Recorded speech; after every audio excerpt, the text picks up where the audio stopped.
Hey guys, welcome back to the channel. Hope you and all are doing well. तो आज इस video में हम पढ़ेंगे क्लास 12 ज्योग्राफी का second chapter, the world population, distribution, density and growth.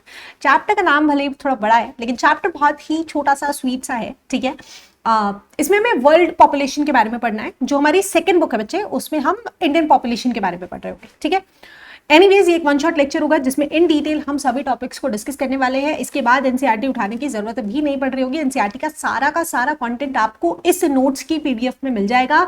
Notes कहाँ पे मिलेगा बच्चे? तो नोट्स मिलेगा टेलीग्राम चैनल पे, जिसका लिंक आपके पास डिस्क्रिप्शन बॉक्स में अटैच है।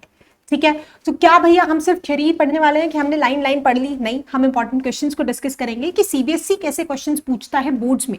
राइट, अब इन नोट्स को भी बच्चे इस तरीके से बनाया गया है कि एक इंपॉर्टेंट टॉपिक है, उसके कुछ पॉइंटर्स हैं और फिर उन पॉइंटर्स के भी सब पॉइंट्स आपको डिफाइन करके दिए हुए हैं। ठीक है, तो जितने इंपॉर्टेंट क्वेश्चन है, जितना भी डाउट है, वो सारा का सारा इस संपूर्ण वन शॉट वाली सीरीज के अंदर आज खत्म खलास कर देंगे। ठीक है, साथ के साथ बोर्ड्स के टिप्स एंड ट्रिक्स भी हम इस सीरीज के अंदर देते चलेंगे कि कहां से क्वेश्चंस आते हैं, कैसे लिखना है, कैसे आपको आंसर राइटिंग करनी है ना, कहां पे आप थोड़ा डायग्राम्स बना सकते हैं, वो सब चीजें भी हम डिस्कस करने वाले हैं। तो बिना किसी देरी के स्टार्ट करते हैं, लेकिन उससे पहले डिस्क्रिप्शन बॉक्स में आपको क्लास 12 की जो हमारी हिस्ट्री है और पॉलिटिकल साइंस है, उसकी प्लेलिस्ट का लिंक भी मिल जाएगा भैया। तो इसी चैनल से सब कुछ हो जाएगा, जाकर के उनको भी देख लेना। ठीक है, शुरू करते हैं। तो सबसे पहले पॉइंट के अंदर लिखा हुआ है कि जो पॉपुलेशन है हमारे वर्ल्ड की, वो अनइवनली डिस्ट्रीब्यूटेड है, एक सार मात्रा में कहीं पर डिस्ट्रीब्यूटेड नहीं है। लगभग जो 90% जनजाति है ना भैया, वो सिर्फ 10% ऑफ लैंड पे रहती है। यानी बचे हुए 90% लैंड के ऊपर सिर्फ 10% पॉपुलेशन हमारी रह रही होती है। और इसमें से भी अगर हम 60% पॉपुलेशन देखते हैं पूरे वर्ल्ड की, तो वो केवल 10 कंट्रीज के अंदर रह रही है। राइट, और इन 10 में से भी 6 जो है भैया, वो एशिया के अंदर लोकेटेड है। यानी हम भी एक ऐसे ही, हम भी क्या, सबसे ज्यादा पॉपुलस जो कंट्री है वर्ल्ड के अंदर, दैट इज इंडिया। सबसे ज्यादा आबादी, जनसंख्या हमारी है। पहले चाइना की थी, चाइना के साथ आखिरकार हम एक चीज में कंपीट कर पाए, and that is in population. हमने उसका प्लेस ब्रैग कर लिया, अब हम नंबर 1 पे है, चाइना नंबर 2 पे आ गया है। ठीक है, तो ये हो गया। अब सबसे इंपॉर्टेंट टर्म आता है, that is population density. Right, अब एक कमरा है, राइट, उसके अंदर आप मैक्स टू मैक्स 10 लोगों को एक साथ खड़े कर सकते हो, 20 को खड़े कर सकते हो। आप 100 लोगों को तो नहीं कर सकते, बहुत कंजेशन हो जाएगा। राइट, तो जितना भी लैंड होता है उसकी एक लिमिट होती है टू सपोर्ट पीपल, कि कुछ लिमिटेड अमाउंट ऑफ पीपल को ही वो सपोर्ट कर पाएगा। और ये जो रेशियो है किसका? पॉपुलेशन का और एरिया का, इसी को कहते हैं भैया डेंसिटी। ठीक है, सिंपल सा हो गया। अब नेक्स्ट टॉपिक पे आते हैं कि कौन कौन से ऐसे फैक्टर्स हैं जो इन्फ्लुएंस करते हैं पॉपुलेशन डिस्ट्रीब्यूशन को। सबसे पहली स्लाइड पे हमने पढ़ा कि 90% जो जनसंख्या है वो सिर्फ 10% लैंड पे रहती है। तो बाकी का जो लैंड बचा हुआ है उस पे पॉपुलेशन क्यों नहीं रहती है, या क्या रीजन है कि वो सिर्फ उस 10% ऑफ लैंड पे ही रहती है? तो उसको हम डिस्कस करते हैं। और यहां से क्वेश्चन आता ही आता है, चाहे 6 नंबर में एक पूरा बड़ा क्वेश्चन पूछ लेते हैं, चाहे 3 में पूछ लेते हैं, चाहे 1 में पूछ लेते हैं, चाहे 2 में पूछ लेते हैं। ठीक है, तो अच्छे से समझ लो और नोट्स लिख लो अगर लिख रहे हो कहीं तो। सबसे पहला आता है ज्योग्राफिकल फैक्टर, है ना। सबसे पहला अवेलेबिलिटी ऑफ वाटर। वाटर बहुत इंपॉर्टेंट है हमारी डेली लाइफ में, हर एक काम के अंदर हम कितना ज्यादा पानी यूज करते हैं, है ना। तो हमें रिवर वैलीज के आसपास पॉपुलेशन बहुत ज्यादा देखने को मिलती है। ठीक है, सेकंड है हमारा क्लाइमेट। क्लाइमेट भी बहुत इंपॉर्टेंट है। राइट, लोग बहुत ज्यादा हार्श ठंडे या फिर हार्श हॉट एनवायरमेंट में नहीं रह सकते हैं, है ना। तो इसीलिए लोग थोड़े से कंफर्टेबल क्लाइमेट में रहना ज्यादा पसंद करते हैं, और सबसे ज्यादा पॉपुलेशन हमें मेडिटेरियन रीजन के आसपास देखने को मिल रही होती है। ठीक है, थर्ड पे चलते हैं, तो दैट इज लैंडफॉर्म्स। लैंड बहुत इंपॉर्टेंट है। माउंटेन्स के अंदर पॉपुलेशन बहुत कम है, क्योंकि ना तो वहां पे डेवलपमेंट हो सकती है, ना वहां पे इंडस्ट्रीज हो सकती है, ना वहां पे ज्यादा खेती बाड़ी हो सकती है। तो पॉपुलेशन सर्वाइव भी कैसे करेगी? इसीलिए उन लोगों को शिफ्ट करना पड़ता है। उनके जो बच्चे होते हैं वो स्टडीज के लिए दूसरे स्टेट्स में जाते हैं या दूसरी सिटीज में जाते हैं, फिर जॉब करके वो वहीं पे सेटल हो रहे होते हैं। Right, so people always prefer living on flat and gentle slopes, जहां पे आपकी क्रॉप भी हो पाए, जहां पे आपका ट्रांसपोर्टेशन नेटवर्क भी डेवलप हो पाए, और जहां पे एक इकोनॉमिक सिस्टम यानी इंडस्ट्रीज वगैरह भी एस्टैब्लिश हो पाए। इसीलिए हमें माउंटेनियस या फिर हिली एरियाज के अंदर पॉपुलेशन बहुत कम देखने को मिलती है। तो हमारे पास गंगा प्लेन्स जो है वो डेंसली पॉपुलेटेड है। On the other hand Himalayas जो है दे आर स्कार्सली पॉपुलेटेड, वहां पे पॉपुलेशन बहुत कम मात्रा में हमें देखने को मिलती है। ठीक है, आगे चलते हैं। फोर्थ पॉइंट है सॉइल टाइप। सॉइल बहुत इंपॉर्टेंट है ना। तो फर्टाइल सॉइल ज्यादा आइडियल होती है एग्रीकल्चर के लिए या बाकी सारी एक्टिविटीज के लिए, इसीलिए हमें अगेन नदर्न प्लेन्स के अंदर ज्यादा पॉपुलेशन देखने को मिलती है। ठीक है, तो एक पॉइंटर था, जैसे मैंने बताया था कि नोट्स बहुत अच्छे तरीके से बनाए गए हैं ज्योग्राफिकल फैक्टर, और उस ज्योग्राफिकल फैक्टर के 4 पॉइंट्स है, और उन 4 पॉइंट्स को भी हमने छोटे छोटे पॉइंट्स के अंदर डिफाइन करके लिख दिया है, सो दैट आपको याद करने में भी बड़ी आसानी रहने वाली है।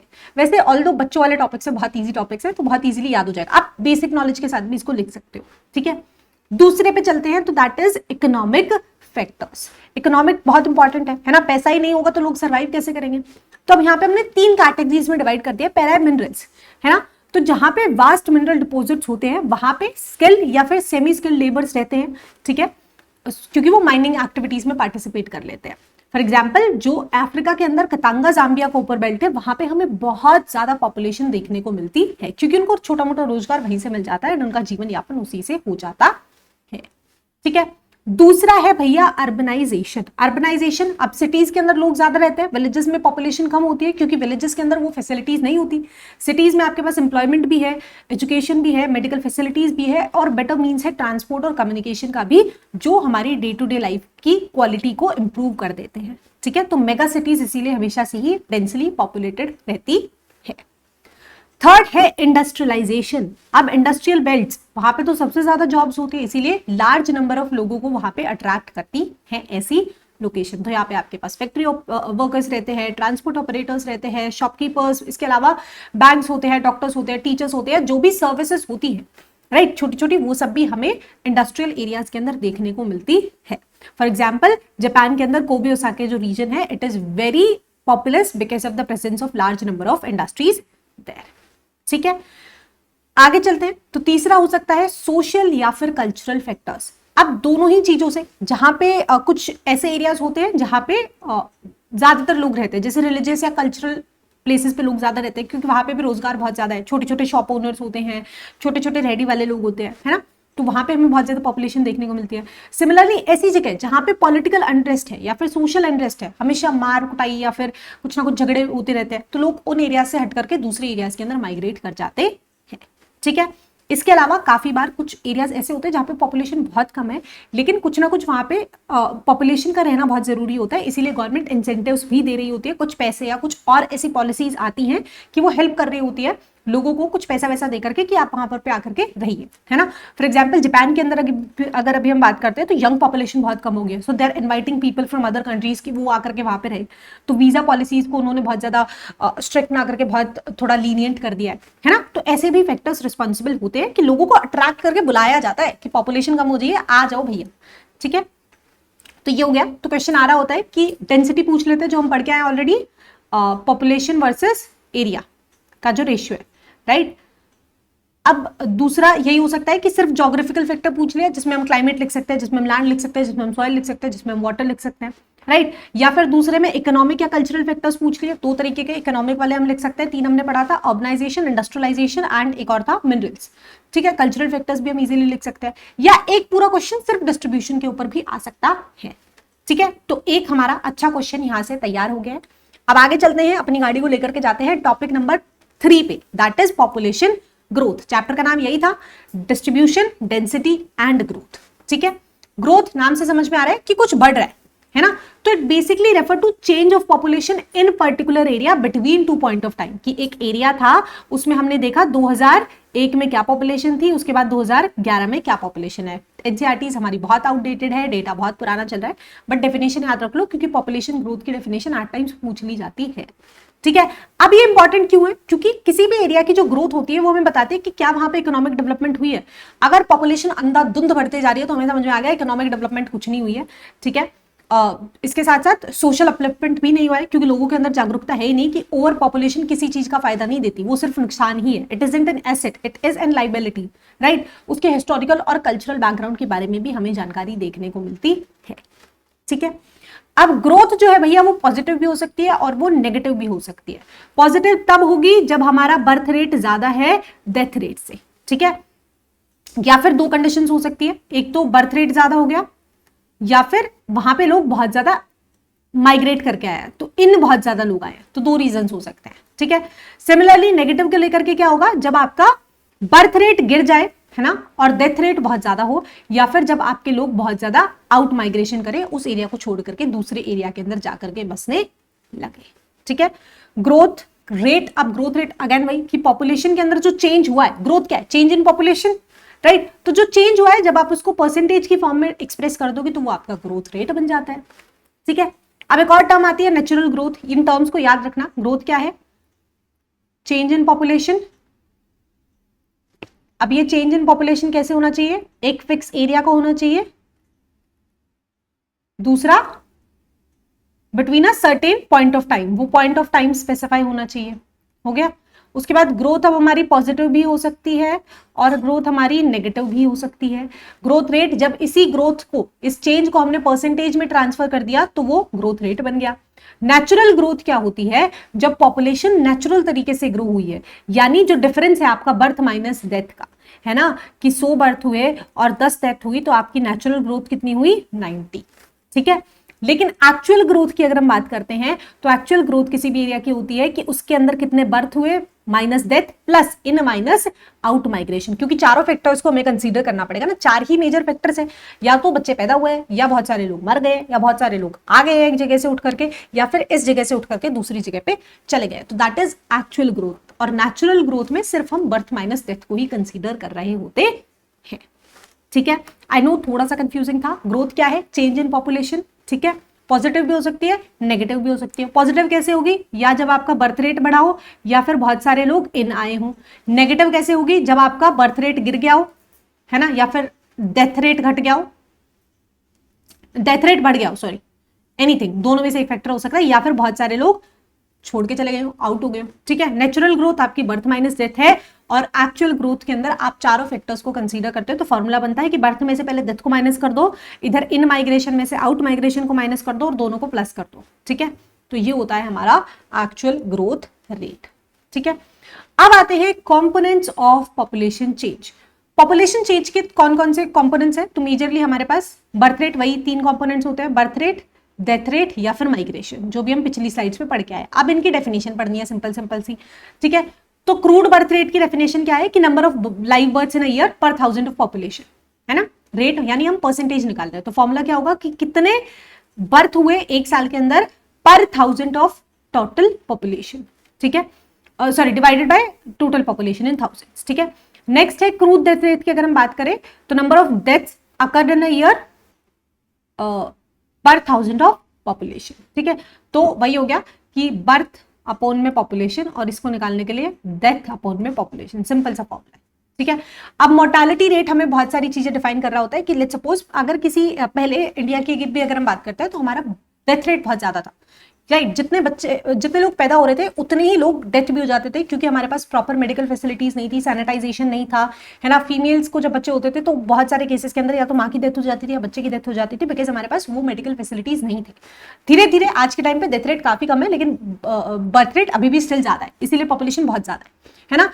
तो वो इस एरिया के डेमोग्राफिक स्ट्रक्चर को डिफाइन कर रही होती है कि कितने बर्थ डेथ हो रहे हैं, कैसा मेल फीमेल का वो है। इसके अलावा सोशल एडवांसमेंट को बताती है कि जब आपने बर्थ और डेथ रेट दोनों के ऊपर कंट्रोल पा लिया है, यानी आप सोशली एडवांस है, आपकी जो पॉपुलेशन है वो एजुकेटेड है, राइट। साथ के साथ इकोनॉमिक डेवलपमेंट को भी स्पेसिफाई करती है, क्योंकि अगर पॉपुलेशन बहुत ज्यादा है तो वो एक लाइबिलिटी ही है और वो कभी भी एक कंट्री को डेवलप होने नहीं देगी, राइट। अगर एक फैमिली के अंदर 20 सदस्य हैं तो वो कैसे डेवलप हो पाएंगे, वो कितना ही कमा ले वो सारा का सारा पैसा वेस्ट ही चला जाएगा।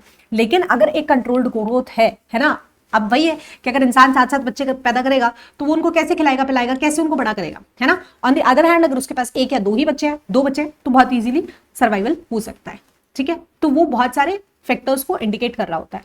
3 कंपोनेंट्स थे, पहला था सीबीआर, दूसरा था सीडीआर, अब तीसरा है माइग्रेशन। माइग्रेशन सिंपल, जब लोग एक जगह से दूसरी जगह पे जा रहे होते हैं, जिस जगह से वो गए हैं उसको बोलते हैं प्लेस ऑफ ओरिजिन, और जिस जगह पर वो जा रहे हैं उसको बोलते हैं place of destination. So this was place of origin, और जिस भी जगह पर वो जा रहे हैं that would be place of destination. Simple है बहुत, ठीक है। अब माइग्रेशन परमानेंट भी हो सकती है कि कोई बंदा चला ही गया है, टेम्परेरी भी हो सकता है पढ़ाई के लिए गया है, सीजनल भी हो सकता है कि आते जाते रहते हैं, है ना, कुछ स्पैन ऑफ टाइम में वहां रहते हैं, कभी आ जाते हैं, है ना। अब यूजुअली ये अलग अलग तरीके से हो सकती है, रूरल टू रूरल हो सकती है कि लोग एक गांव को छोड़ करके दूसरे गांव में शिफ्ट हो गए। यूजुअली ये मैरिजेस के केसेस में हो रहा होता है कि जो लड़की होती है वो अपने गांव को छोड़ करके दूसरे गांव में शादी करके चले जाती है। नेक्स्ट है रूरल टू अर्बन एरियाज भी हो सकता है कि गांव से शहर गए हैं, शहर से गांव भी आ सकते हैं, या फिर शहर से दूसरे शहर भी जा सकते हैं, ठीक है। अब दो इसके भी कंपोनेंट्स हैं, एक है इमिग्रेशन और एक है इमिग्रेशन, दोनों का प्रोनाउंसिएशन सेम है, स्पेलिंग डिफरेंट है, ठीक है। याद कैसे रखेंगे, जो ये वाला इम है इसको हम इन से याद रखेंगे, यानी अंदर आए हैं लोग किसी दूसरे एरिया से इधर आए, और ये वाला जो ई है इमिग्रेशन, इसको हम एग्जिट रखेंगे कि यानी बाहर गए हैं, ठीक है।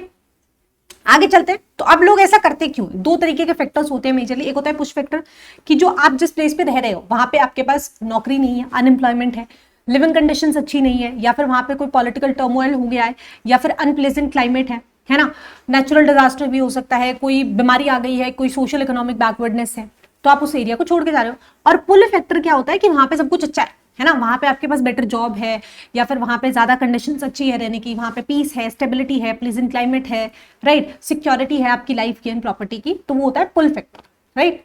तो ये हो गया। So pull factor place of destination को ज्यादा अट्रैक्टिव बनाते हैं, और push factor place of origin को लेस अट्रैक्टिव बनाता है, ठीक है।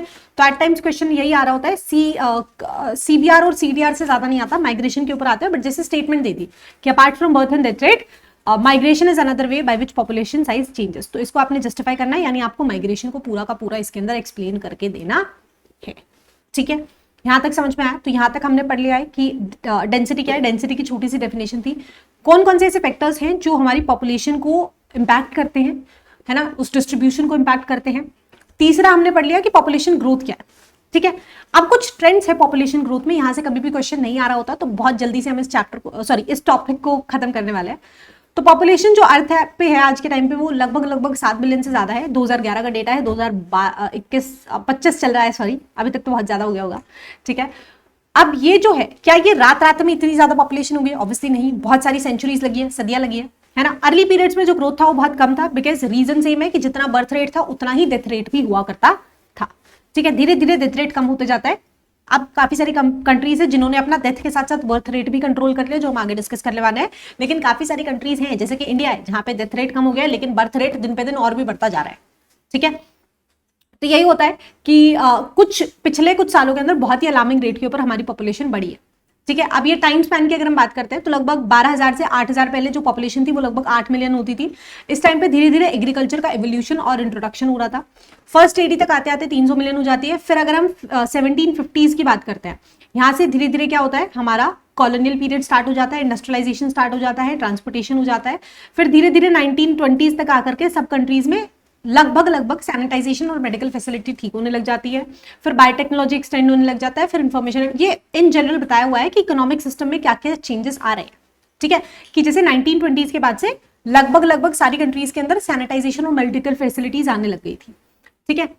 ये नेक्स्ट टॉपिक है doubling time of world population. Doubling time यानी एक ऐसा टाइम पीरियड जिस कितने समय के अंदर पॉपुलेशन अपने आप को डबल करती है, ठीक है। तो अगर आप यहाँ पे देखते हो तो 5 मिलियन से 500 मिलियन होने में इसे लगभग 1500 साल लगे थे, ठीक है भैया। फिर 500 से 1000 मिलियन होने में, यानी अपना डबल होने में इसको 154 ईयर्स लग गए थे। लेकिन 1 मिलियन को 2 मिलियन होने के अंदर 123 साल यानी कम हो गया। फिर इस 2 मिलियन को डबल होकर 4 मिलियन होने में 47 साल लग गए। तो ऐसे धीरे धीरे जो पॉपुलेशन का जो टाइम था डबल होने का वो और भी कम होता गया, ठीक है। यही है। अब ये एक और डेटा है कि 1830 से 1930 तक 1 बिलियन से 2 बिलियन होने में से 100 साल लगे। लेकिन फिर एक और बिलियन बनने में इसे सिर्फ 3 साल लगे। फिर एक और बिलियन बनने में 15 साल, फिर 12। तो ऐसे धीरे धीरे जो डबलिंग टाइम है कंट्रीज का वो लगभग और भी ज्यादा इंक्रीज होता हुआ हमें देखने को मिला है, ठीक है। अब अगर हम सिचुएशन देखते हैं तो डेवलप्ड कंट्रीज के अंदर बहुत बेयरली या बहुत ज्यादा टाइम लग रहा होता है इस पॉपुलेशन को डबल होने में। On the other hand developing countries ऐसे चुटकियों में, मिनटों में double population, double triple 4 time सब कुछ करते जा रही है, ठीक है। So it is a very big problem, है ना, क्योंकि जितनी ज्यादा पॉपुलेशन उतना ज्यादा हमको हर टर्म्स के ऊपर नुकसान है, उतना ज्यादा हम रिसोर्सेज को एक्सप्लॉइट कर रहे हैं, उतना ज्यादा हम कचरा कर रहे हैं, पोल्यूशन कर रहे हैं, उतना ज्यादा ओवर यूज कर रहे हैं हम रिसोर्सेज का, राइट। और कंजर्वेशन का तो नाम ही दूर दूर तक नहीं होता है, ठीक है। आगे चलते हैं। नेक्स्ट टॉपिक आता है role of science and technology in population growth. मैं थोड़ा सा स्पीडली बोलती हूँ तो इस वजह से जल्दी बोलने के चक्कर में बहुत सारे वर्ड्स को मैं मिस प्रोनाउंस करती हूँ, तो कोई भी मेरा मजाक नहीं बनाएगा कमेंट सेक्शन में इस चीज को लेकर के, ठीक है। एनीवेज, तो रोल क्या है साइंस और टेक्नोलॉजी का पॉपुलेशन ग्रोथ में? तो टेक्नोलॉजी है ना, उसके पास दोनों ही एबिलिटी है, राइट। वो पॉपुलेशन को सपोर्ट भी कर सकती है। फॉर एग्जांपल हमने पढ़ा कि डेथ रेट बहुत ज्यादा था क्योंकि हमारे पास वो टेक्नोलॉजी नहीं थी, मेडिकल फैसिलिटीज नहीं थी, है ना। जब वो आई तो डेथ रेट भी कम हो गया, तो पॉपुलेशन को सपोर्ट भी कर रहा है। एंड इसके पास ये भी एबिलिटी है कि वो उस रिप्रोडक्शन को कंट्रोल कर सकता है। टेक्नोलॉजिकली डेवलप होने का मतलब ये सिर्फ नहीं है कि कोई टेक्नोलॉजी आ गया, कोई हथियार आ गया, कुछ ऐसा आ गया है फिजिकल, नहीं। टेक्नोलॉजिकल डेवलपमेंट होने का मतलब ये भी है कि इनडायरेक्टली ह्यूमन की जो लाइफ है उसके ऊपर इंपैक्ट पड़ता है, उसके सोचने का तरीका बदलता है, वो एजुकेटेड होते जाता है, ठीक है। तो यही है कि जैसे जैसे धीरे धीरे स्टीम इंजन आने लगे, फूड की प्रोडक्शन और बढ़ने लगी। पहले भुखमरी से लोग बहुत ज्यादा मर जाते थे, लेकिन अब आपके पास खाना है ना, इंडस्ट्रियल आउटपुट है, तो आप ज्यादा लोगों को सपोर्ट कर पा रहे हो। वो डेथ नहीं हो रही है जो आज से 200-300 सालों पहले खाने की वजह से हो रही होती थी। अब धीरे धीरे बेटर मेडिसिन आ गई है, सैनिटाइजेशन आ गया है ना, तो बीमारी के कारण भी लोग बहुत कम मर रहे हैं, उनको टाइमली सारा मिल जाता है ना। तो इंडिया की जो ग्रोथ है डेटा के अकॉर्डिंग, हमारी बुक का पुराना डेटा है दैट इज 1.64% पर ईयर, लेकिन अपडेटेड डेटा के according it is 0.8% per year, but जो भी है बहुत ज्यादा है, ठीक है। तो एडवांस हमें होना पड़ेगा ट्रांसपोर्ट और कम्युनिकेशन के अंदर। सॉरी, जो धीरे धीरे जैसे मेडिसिन, सैनिटाइजेशन, इंडस्ट्रियलाइजेशन ने सपोर्ट किया, ट्रांसपोर्ट और कम्युनिकेशन भी कहीं ना कहीं डायरेक्टली और इनडायरेक्टली पॉपुलेशन इंक्रीज के अंदर हेल्प कर रहा है, ठीक है। क्वेश्चन बहुत रेयरली आता है, लेकिन आज आता है तो वही आ जाता है कि टेक्नोलॉजिकल एडवांसमेंट जो है it helped in reduction of birth rate और it helped in reduction of death rate, but population अभी भी हाई है। क्यों? क्योंकि बर्थ रेट हाई है। वो सारे रीजंस आप लिख सकते हो, ठीक है। आगे चलते हैं तो नेक्स्ट टॉपिक आता है special pattern of population change. Again यहां से भी क्वेश्चंस नहीं आ रहे होते। वही है कि जो ग्रोथ है पॉपुलेशन की डेवलप्ड कंट्रीज में वो काफी कम है as compared to developing countries. कुछ कुछ कंट्रीज के अंदर तो नेगेटिव पे भी चली गई है। और दूसरा यही है कि जितनी ज्यादा पॉपुलेशन होगी उस एरिया की उतनी ही कम इकोनॉमिक डेवलपमेंट होगी, because population is a liability, लेकिन केस टू केस डिपेंड करता है, ठीक है। तो ये हमें कुछ डेटा दिया हुआ है, अगेन डेटा बहुत पुराना है, so we can't rely on it. आगे चलते हैं तो ये जो पॉपुलेशन चेंज हमें देखने को मिला है इसका क्या इंपैक्ट होता है। तो क्या पॉपुलेशन में चेंज होना ही नहीं चाहिए? नहीं भैया, स्मॉल इंक्रीज बहुत जरूरी है पॉपुलेशन के अंदर, है ना। जैसे जापान की सिचुएशन हो गई है कि बुढ़े तो बहुत है, ओल्ड एज, वो अच्छे खासे अपना 100 साल तो अच्छी 100 तो नहीं जी रहे होंगे अभी, कोविड के बाद से तो बिल्कुल ही नहीं जी रहे होंगे, बट 80 एज तक बहुत आराम से अपनी लाइफ स्पेंड कर रहे होते हैं, ठीक है। लेकिन यूथ पॉपुलेशन बहुत कम हो गई है, और यूथ बहुत इंपॉर्टेंट है बिकॉज वही बैकबोन है एक कंट्री का, राइट। तो स्मॉल इंक्रीज तो होना चाहिए पॉपुलेशन में, है ना। लेकिन अगर जो ग्रोथ है वो बियॉन्ड हो गई है एक सर्टेन लिमिट के, तो भैया आपका बेड़ा गर्क हो चुका है, जैसे हम लोगों का हो चुका है। इससे क्या होगा? रिसोर्सेज डिप्लॉय होंगे, डिप्लीट होंगे, उनका ओवर एक्सप्लॉयटेशन होगा और वो और भी जल्दी खत्म होने की कगार पर आ जाएंगे। इसके अलावा भी नॉर्मली लाइफ के अंदर हमें बहुत सारे इंपैक्ट्स इसके देखने को मिलते हैं, ठीक है। अब काफी बार ऐसा होता है कि बहुत सारे एपिडेमिक्स हो जाते हैं जिससे out of a sudden death rates बहुत ज्यादा पुश हो जाते हैं और लोगों की एवरेज लाइफ एक्सपेक्टेंसी भी कम हो जाती है, क्योंकि उनकी हेल्थ के ऊपर एक लॉन्गर टर्म के लिए वो इम्पैक्ट पड़ जाता है, ठीक है। So that was about population growth. अब आते हैं इस चैप्टर के लास्ट टॉपिक के ऊपर जिसका नाम है डेमोग्राफिक ट्रांजिशन। तो बेसिकली एक थ्योरी है जिसको यूज किया जाता है to describe and predict the future population of any area, ठीक है। इसका सिंपल सा लॉजिक यही है कि एक एरिया की पॉपुलेशन चेंज होती है जब वो high birth high death rate से low birth low death rate की तरफ जाता है। और ऐसा कब होता है? जब एक रूरल एरिया थोड़ा थोड़ा डेवलप होने लगता है, जब रूरल से अर्बन, जैसे एक गांव होता है ना। पहले के गांव में क्या होता था? छोटी मोटी दुकानें भी नहीं होती थी, लेकिन आज के टाइम पे टाउन क्या है, सॉरी गांव क्या है, टाउन बन गए, कस्बे बन गए, कि वहां पे छोटी मोटी मार्केट्स भी होती है, रोजमर्रा का सामान भी मिल जाता है। धीरे धीरे वो टाउन और बड़ी हो जाती है, आसपास के, अगर उसके आसपास कोई बड़ी सिटी है तो आसपास के एरिया और भी जल्दी डेवलप हो पाते हैं, है ना। तो यही कहता है कि जैसे जैसे सोसाइटी प्रोग्रेस करती है रूरल एग्रीगेरियन एंड इलिटरेट से एक अर्बन इंडस्ट्रियल और लिटरेट सोसाइटी के अंदर वहां की जो पॉपुलेशन है उसके अंदर हमें चेंज देखने को मिलता है। और ये जो चेंज है ये कुछ स्टेजेस में होता है और इसी चेंज को कलेक्टिवली कहा जाता है डेमोग्राफिक साइकिल, ठीक है। वन बाय वन पढ़ते हैं। तो पहली जो स्टेज है हमारी, इसके अंदर क्या सिचुएशन होती है? इसके अंदर आपका बर्थ रेट भी हाई है और डेथ रेट भी हाई है। दो लाइन से दोनों, ऊपर वाली बर्थ रेट की है, नीचे वाली डेथ रेट की है, ठीक है। यहाँ पे लोग क्या करते हैं? ज्यादा बच्चे पैदा करते हैं, they reproduce more to compensate for the deaths. पहले वाले टाइम में अगर आप देखोगे, अपने बड़े बूढ़ों को भी देखोगे तो उनके बहन भाई बहुत ज्यादा होते थे। द रीजन बीइंग कभी खाने की कमी हो गई, कभी भुखमरी आ गई, कभी कुछ और आ गया, तो बच्चों की बीमारी का टाइम पे इलाज नहीं हो पाता था, राइट। तो वो लोग ज्यादा बच्चे पैदा करते थे कि अगर इनमें से कुछ की लेट्स सपोज डेथ भी हो जाती है तो हमारे पास कुछ ना कुछ बच्चे रहते हैं, ठीक है। तो ये एक माइंडसेट था, it could be one reason. इसके अलावा illiteracy was also another reason, there was no contraceptives और वो सब चीजें, तो वो भी एक रीजन हो सकता है, ठीक है। तो ये होता था, यहाँ पे बर्थ रेट भी आई है, अब डेथ रेट भी आई है, क्योंकि यहाँ पे डेवलपमेंट है ही नहीं, है ना। मेडिकल फैसिलिटीज आपके पास है ही नहीं। अब जो पॉपुलेशन ग्रोथ है यहाँ पे स्लो थी, बहुत ज्यादा नहीं थी, क्योंकि बर्थ और डेथ रेट दोनों हाई है। जितने बच्चे पैदा हो रहे हैं उतने ही लोग मर भी रहे हैं ऐसा, है ना। लाइफ एक्सपेक्टेंसी भी लोगों की लो हुआ करती थी, बहुत जल्दी मर जाते थे, बहुत ज्यादा उम्र तक जीते भी नहीं थे। पीपल इलिटरेट भी थे and low level of technology था। लगभग 200 साल पहले सारी जो कंट्रीज थी वो इसी स्टेज के अंदर हुआ करती थी, ठीक है। फर्स्ट स्टेज ये है। सेकंड स्टेज में आते आते क्या होता है, अब क्योंकि टेक्नोलॉजिकल डेवलपमेंट होने लग जाती है तो एकदम से धीरे धीरे धीरे धीरे नीचे आते तक डेथ रेट आपका बिल्कुल कम हो जाता है, लेकिन बर्थ रेट अभी भी हाई है, ठीक है। तो यहाँ पे फर्टिलिटी रिमेन्स हाई, और लेकिन आपको मोर्टालिटी रेट, अच्छा काफी लोग कंफ्यूज हो जाएंगे, मोर्टालिटी रेट का मतलब भी होता है डेथ रेट। मोर्टालिटी रेट आपका कम हो जाता है, क्यों? क्योंकि आपकी सैनिटाइजेशन इंप्रूव हो गई है, आपकी हेल्थ कंडीशंस इंप्रूव हो गई है, मेडिकल फैसिलिटीज इंप्रूव हो गई है। और ये जो गैप है ये नेचुरल इंक्रीज है। हमने पढ़ा था कि नेचुरल ग्रोथ क्या है, नेचुरल ग्रोथ है बर्थ माइनस डेथ, है ना। हमने देखा कि बर्थ अभी भी 100 हो रहे हैं लेकिन डेथ अभी सिर्फ 10 हो गई है ना। तो ये नेचुरल ग्रोथ हमें बहुत ज्यादा सेकेंड स्टेज में देखने को मिलती है।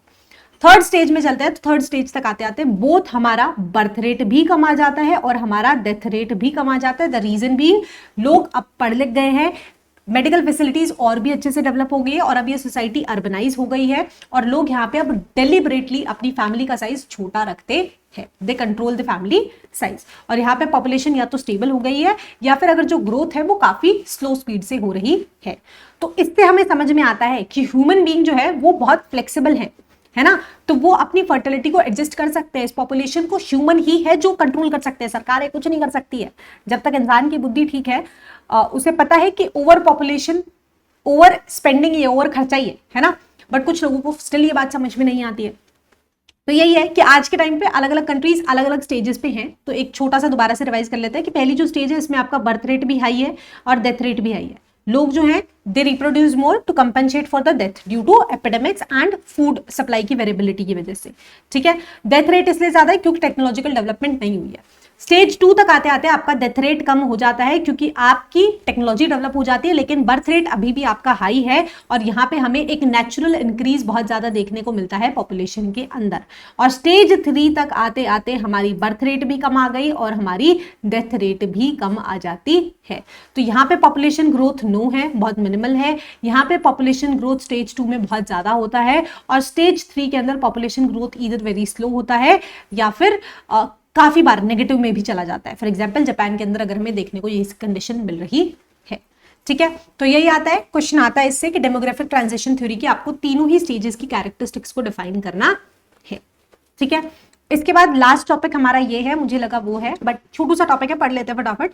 पॉपुलेशन कंट्रोल मेजर्स, क्योंकि हमने चैप्टर में पूरा पॉपुलेशन के बारे में डिस्कस किया है कि पॉपुलेशन का इंपैक्ट क्या है, पॉपुलेशन एक कंट्री की ग्रोथ किस किस स्टेजेस के अंदर कर रही होती है, राइट। कौन कौन से फैक्टर्स हैं जो इन्फ्लुएंस करते हैं एक एरिया की पॉपुलेशन को। डेंसिटी हमने पढ़ लिया, पॉपुलेशन ग्रोथ और उसके कुछ जो टर्म्स थे वो हमने डिस्कस कर लिए। तो अब इस पॉपुलेशन को आखिरकार कंट्रोल कैसे किया जा सकता है, ठीक है। तो एक थॉमस माल्टिस करके एक बंदा था जिसने 1798 के अंदर बोला था कि जिस तरीके से पॉपुलेशन ग्रो हो रही है, एक टाइम पे ऐसा आएगा कि पॉपुलेशन बहुत ज्यादा हो जाएगी और रिसोर्स हमारे पास उतने होंगे नहीं, राइट। तो यही था कि फूड सप्लाई की हमारे पास ऐसी सिचुएशन आ जाएगी कि उस टाइम पे पॉपुलेशन क्रैश होने लगेंगे, वॉर वाली सिचुएशन आने लगेगी, है ना। वाटर वॉर्स के बारे में बहुत ज्यादा बात होती है कि पानी को लेकर के जल्दी ही वॉर होने वाले हैं, ठीक है। तो ये तो इसीलिए कहा जाता है कि जो प्रिवेंटिव चेक्स है they are better than physical checks, क्योंकि अगर नेचर हमें चेक देने पे आ गया तो हम कहीं पे नहीं रहेंगे, फिर नेचर हमें खा जाएगा और फिर सारा सत्यानाश हो जाएगा, राइट। तो यही था कि आपको सस्टेनेबल डेवलपमेंट करनी चाहिए, आपको ये जो रैपिड पॉपुलेशन ग्रोथ है इसको कंट्रोल करना चाहिए, क्योंकि इसको अगर आप कंट्रोल करते हो तो ऑटोमेटिकली आपकी बहुत सारी चीजें बैलेंस में आ जाएगी, ठीक है। फैमिली प्लानिंग बहुत इंपॉर्टेंट है। फ्री कॉन्ट्रासेप्टिव्स यहाँ पे दिए जा सकते हैं सो दैट वुमेन्स की हेल्थ भी इंप्रूव हो और पॉपुलेशन के ऊपर भी कंट्रोल हमें देखने को मिले, ठीक है। इसके अलावा कुछ कुछ देशों के अंदर सरकारें इन सारी चीजों को कंट्रोल करने के लिए स्मॉल फैमिलीज को इंसेंटिव्स देती है, और जो बड़ी फैमिलीज होती है जिसके अंदर बहुत ज्यादा बच्चे होते हैं उनके ऊपर पेनल्टीज भी लगाती है, राइट। तो ऐसे स्ट्रिक्ट लॉज होने चाहिए। ऑल्दो ट्राई किया गया था कि इंडिया में भी इंप्लीमेंट किया जाए, लेकिन लोग धरनों पे उतर आए थे, है ना। तो ये सब हो जाता है। इसके अलावा अवेयरनेस कैंपेन्स होने चाहिए, बिकॉज ये जो पॉपुलेशन है at the end of the day हमारे लिए लाइबिलिटी ही है। इसके अलावा मैरिज एज को इंक्रीज कर देना चाहिए। पहले 18 थी, अब 21 हो गई है। इसके अलावा चाइल्ड मैरिजेस को रिस्ट्रिक्ट कर देना चाहिए, और 2 चाइल्ड पॉलिसी भी इंप्लीमेंट की जा सकती है, जैसे चाइना ने एक टाइम पे की थी। आई थिंक 1 चाइल्ड पॉलिसी की थी, चाइना ने ही की थी मोस्ट प्रोबेबली। तो ये बहुत इंपॉर्टेंट हो जाता है और इंडिया के कॉन्टेक्स्ट में तो ये सारी चीजें बहुत ज्यादा इंपॉर्टेंट है। ठीक है, तो यहाँ पे हमारा चैप्टर खत्म हो जाता है। तो इस चैप्टर में हमने सबसे पहले डेंसिटी को पढ़ा कि डेंसिटी क्या है। Density is the ratio between the people and the land area. ठीक है, उसके बाद हमने डिस्ट्रीब्यूशन के बारे में पढ़ा कि जो पॉपुलेशन है वो बहुत ही ज्यादा अनइवनली डिस्ट्रीब्यूटेड है। कहीं पे छोटे से एरिया में बहुत सारी पॉपुलेशन रह रही है, कहीं पे इतने बड़े एरिया में भी बहुत थोड़ी सी पॉपुलेशन रह रही है। उसके क्या क्या रीजन है वो हम डिटेल में डिस्कस करके आ चुके हैं। ठीक है, उसके बाद हमने पढ़ा कंपोनेंट्स पढ़े हमने पॉपुलेशन ग्रोथ के, पॉपुलेशन ग्रोथ को पढ़ा और उसके कंपोनेंट को पढ़ा। ठीक है, कि ग्रोथ की कुछ कुछ टर्म्स हमने पढ़ी। नेचुरल ग्रोथ क्या होती है, एक्चुअल ग्रोथ क्या होती है, ग्रोथ रेट हम कैसे निकालते हैं, ग्रोथ एक्चुअली में है क्या, it is change in population of a specific area between 2 points of time, right. Components में हमने क्या क्या पढ़ा, सीबीआर पढ़ा है ना, बर्थ रेट क्या होता है, डेथ रेट सीडीआर यानी परसेंटेज में बर्थ अपॉन में टोटल पॉपुलेशन हो जाता है, यहाँ पे डेथ अपॉन में टोटल पॉपुलेशन हो जाता है। और तीसरा माइग्रेशन के बारे में हमने पढ़ा। ठीक है, इजी पीजी सा चैप्टर था। इसके बाद हमने डेमोग्राफिक ट्रांजिशन थ्योरी को पढ़ा कि ये एक ऐसी थ्योरी है जिससे हम प्रिडिक्ट कर पाते हैं फ्यूचर ग्रोथ को, राइट। तो इसके बारे में हमने डिस्कस कर लिया और लास्ट में हमने पॉपुलेशन कंट्रोल मेजर्स को डिस्कस किया है। तो आई होप आपको वीडियो पसंद आया होगा। अगर वीडियो अच्छा लगा हो तो लाइक कर देना, चैनल को सब्सक्राइब कर देना, दोस्तों के साथ शेयर कर देना, और कुछ ना भी पसंद आया हो तो प्लीज यार कमेंट सेक्शन में लिख देना, maybe there is something that I can improve upon, right. Speed का मत बोलना प्लीज, स्पीड मेरी नेचुरली फास्ट है, इवन इफ आई ट्राई तो मैं चीजें भूलने लग जाती हूँ या मैं बहुत ज्यादा फंबल करने लग जाती हूँ। तो उसका सिर्फ सोल्यूशन यही हो सकता है कि आप स्पीड को थोड़ा सा कम करके देख लो। ठीक है, तो आई थिंक यहीं पे इस वीडियो को एंड करते हैं। सो या that's all for today, see you in next, bye bye.